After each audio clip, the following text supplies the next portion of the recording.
নমস্কার, আমি অ্যাস্ট্রোলজার বেদান্তজি।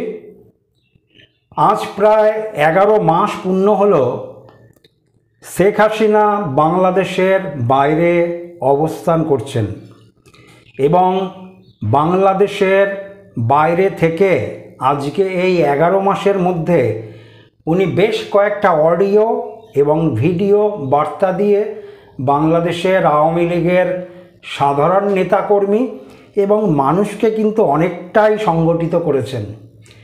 প্রথম দিকে আওয়ামী লীগের যেরকম পরিস্থিতি ছিল, আওয়ামী লীগের নাম উচ্চারণ করলে চরম শাস্তি তার কপালে ছিল। সুতরাং সেই দিনটা আর আজকের দিনটার মধ্যে অনেকটাই পার্থক্য আছে। মানুষ অনেক বেশি আন্দোলনমুখী, প্রতিবাদমুখী এবং এতদিন সাংবাদিকদের একটা অংশ যেরকমভাবে মুখ খুলতে পারেনি, বর্তমানকালে কিন্তু দেখা যাচ্ছে বেশ কয়েকজন সাংবাদিক আবারও কিন্তু সচল হয়েছে এবং প্রতিবাদী কিছু লেখালেখি বা ভিডিও বার্তা ওনারা দিচ্ছেন। এই রকম পরিস্থিতির মধ্য দিয়ে শেখ হাসিনা দিল্লিতে জরুরি বৈঠক ডেকেছেন। আজকে 11 মাস অতিক্রান্ত হয়েছে। কতগুলো ভিডিও অডিও বার্তা দিয়ে খালি শেখ হাসিনা এ পর্যন্ত উনি কাটিয়েছেন এবং দেশের সাধারণ কর্মীদের উনি অনেক অংশে উজ্জীবিত করেছেন এবং লড়াইটাকে সংগঠিত করেছেন। আজকে 26 তারিখ দিল্লিতে শেখ হাসিনা আওয়ামী লীগের বড় বড় নেতা মন্ত্রীদের সঙ্গে বৈঠক করছেন, যেটা কিনা এ যাবৎকালে হয়নি এবং ইতিমধ্যেই শোনা যাচ্ছে গোপন সূত্রে বড় বড় নেতা মন্ত্রীরা দিল্লিতে ইতিমধ্যেই উপস্থিত হয়ে গেছেন এবং বৈঠক অনুষ্ঠিত হবে। শেখ হাসিনার এই যে জরুরি বৈঠক আজকে 11 মাসের মাথাতে এবং ইতিমধ্যেই উনি দেশের কর্মীদের অনেকটাই আন্দোলনে উৎসাহিত এবং আন্দোলনকে উনি একটা সঠিক মাত্রায় নিতে পেরেছেন, সেটা সবচেয়ে বড় প্রমাণ। ডক্টর ইউনূস পরপর 2 দিন উনি সর্বদলীয় বৈঠক করেছেন। উনি এতটাই ভীত। 22 তারিখ বাংলাদেশে যে ঘটনা ঘটেছে, যেরকমভাবে স্টুডেন্টরা তাদের অধিকার, তাদের আন্দোলনকে প্রতিষ্ঠা করেছে, মাইলস্টোন স্কুল থেকে আরম্ভ করে সচিবালয়, তাতে 11 মাসের মধ্যে এই প্রথম। হ্যাঁ, 16 তারিখে গোপালগঞ্জ কিছু সাক্ষী রেখেছে, কিন্তু তারপরেই কিন্তু স্টুডেন্টদের, সাহসী স্টুডেন্টদের যে 6 দফা দাবি, সেটা কিন্তু অত্যন্ত অভূতপূর্ব এবং ইউনূসের কাছে পুরোটাই অপ্রত্যাশিত ছিল এই সময়কালে, যার জন্য কিনা ইউনূস পরপর 2 দিন উনি মিটিং করেছেন। শেখ হাসিনা কি অনুভব করছেন বা নেতা মন্ত্রীরা কি অনুভব করছেন বাইরে বসে শেখ হাসিনা অনেকটাই সংগঠিত করেছেন, প্রায় 50%, আরও 50% সংগঠিত হবে। উনি কি দ্রুততার সাথে দেশে পৌঁছলে এই অনুভূতি কি শেখ হাসিনার মধ্যে এসেছে এবং আওয়ামী লীগের বড় বড় নেতা মন্ত্রীরা কি সেটাই ভাবছে যে দেশে ফেললে আন্দোলনকে আরও বেশি সংগঠিত করা যাবে, আরও বেশি উচ্চ পর্যায়ে নিয়ে যাওয়া যাবে? শেখ হাসিনা কি একাধিক নেতা মন্ত্রীকে সঙ্গে নিয়ে দেশে ফিরছেন? আজকে দিল্লিতে বড় বৈঠক চলছে 26শে জুলাই।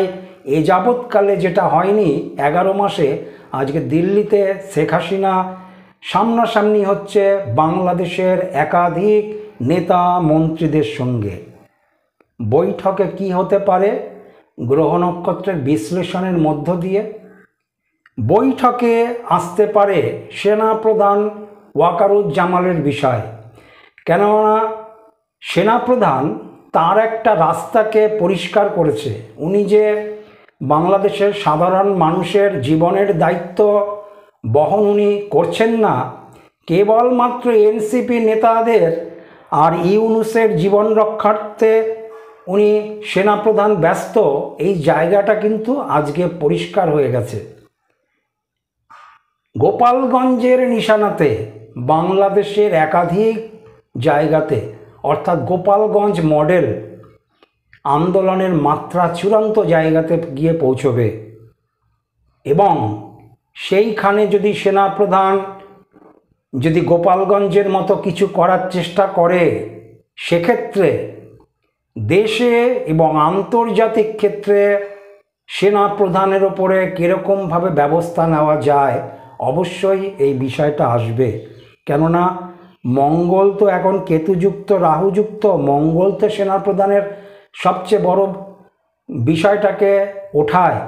সুতরাং এই বিষয়টা আসার সম্ভাবনা অনেক অংশে আছে। কেননা আন্দোলনের মাত্রা এই সময় বাড়বে। আমি 21 তারিখে একটা ভিডিও দিয়েছিলাম, 21শে জুলাই, আপনারা ভিডিওটা দয়া করে দেখবেন। সেখানে আমি বলেছি আওয়ামী লীগের বড় আন্দোলন, বড় কিছু আসছে এবং বড় ঘোষণা হতে চলেছে। 22 তারিখ থেকে শুরু হবে এবং সেটা গিয়ে চলবে 30 তারিখ পর্যন্ত। 30 তারিখের পরেও চলবে।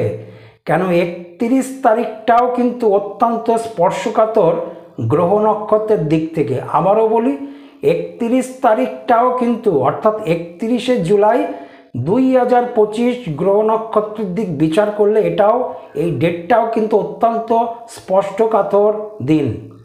আজকে 26শে জুলাই, অর্থাৎ সংখ্যাটাকে যোগ করলে হয় 8। আমি একাধিক ভিডিওতে বলেছি শেখ হাসিনার লাকি সংখ্যা হচ্ছে 1 এবং 8। আজকে 26 তারিখকে যোগ করলে কিন্তু 8 হয়, 8 সংখ্যা আসে। মনে রাখবেন, আমার আগের ভিডিওগুলো বারবার বলেছি 8 সংখ্যা শেখ হাসিনার লাকি সংখ্যা। এই লাকি সংখ্যায় উনি একত্রিত হচ্ছেন আজকে 11 মাস পরে বাংলাদেশের সব নেতা মন্ত্রীদের সঙ্গে। দ্বিতীয় আলোচনা কি হতে পারে?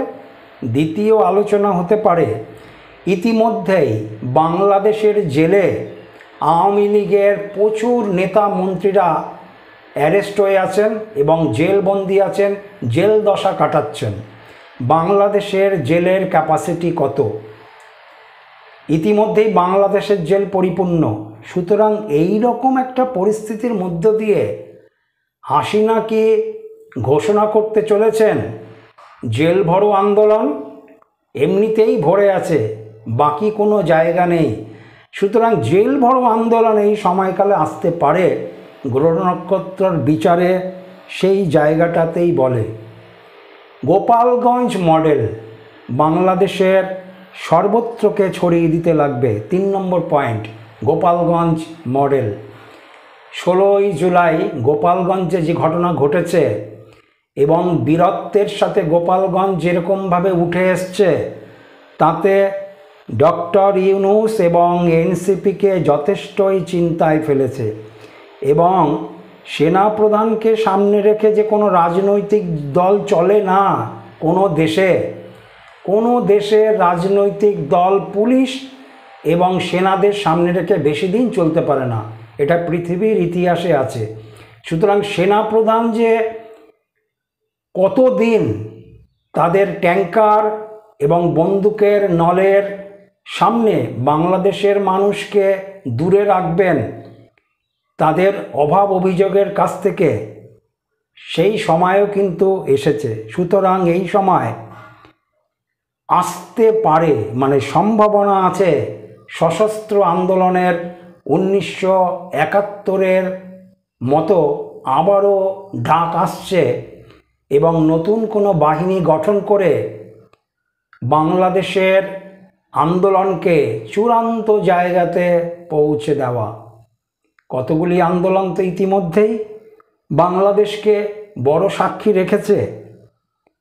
এর পরের আসতে পারে 4 নম্বর পয়েন্টে বড় একটা বিষয় আসতে পারে মাইলস্টোন স্কুল। মাইলস্টোন স্কুলে বিমান দুর্ঘটনায় অগ্নিদগ্ধ হয়ে যেরকমভাবে প্রায় 40 জন শিশুর, প্রায় 40-এর কাছাকাছি শিশুর মৃত্যু হয়েছে এখনো পর্যন্ত এবং প্রায় 150 জনের মতন চিকিৎসাধীন চলছে। এই বিষয়েও মাইলস্টোন স্কুলে বিমান দুর্ঘটনা নিয়ে উচ্চ পর্যায়ের কমিটি এবং যে সকল শিশুরা মারা গেছে, যারা আহত হয়েছে, তাদের ক্ষতিপূরণের বিষয়েও বড় কিছু আন্দোলনের ডাক দিতে পারে। এবং মাইলস্টোন স্কুলে যে বিমান দুর্ঘটনা হয়েছে, এটা কি সাধারণ কোনো বিমান দুর্ঘটনা, না এর পেছনে কোনো ষড়যন্ত্র ছিল? এই বিষয় নিয়েও কিন্তু কর্মধারা আসছে।